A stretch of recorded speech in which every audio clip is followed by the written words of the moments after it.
Today, we will learn how to make an index and why it's important.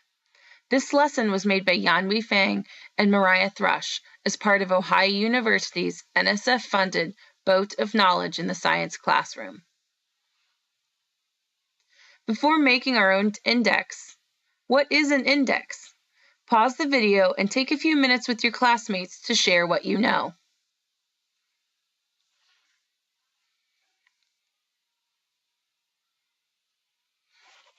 An index provides a single number, like a grade, that expresses overall quality at a certain location and time based on several quality parameters. Indices can be applied to all sorts of subjects, but we see them often when dealing with the health of humans or the environment. Indices are useful tools, but why? As our definition of index suggests, indices are used to take many different related measurements and combine them into one easy-to-understand score. In water quality, we might have three parameters, such as pH, water temperature, and dissolved oxygen content. Using methods we'll discuss soon, we can take those individual measurements and combine them to make a single score that will give information about the overall health of the body of water. There's some vocabulary we need before we can talk about how to make our own indices. First, a parameter is an individual chemical, physical, or biological measurement used to compute an index score. A Q value is a standardized score across all parameters used in an index. Going back to our water quality example, it would be hard to compare pH to temperature without using a standardized scale.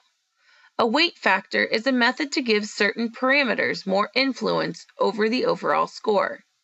For example, we could decide that dissolved oxygen is more important than pH or temperature, so we would give it a larger weight, so the score is influenced most by dissolved oxygen.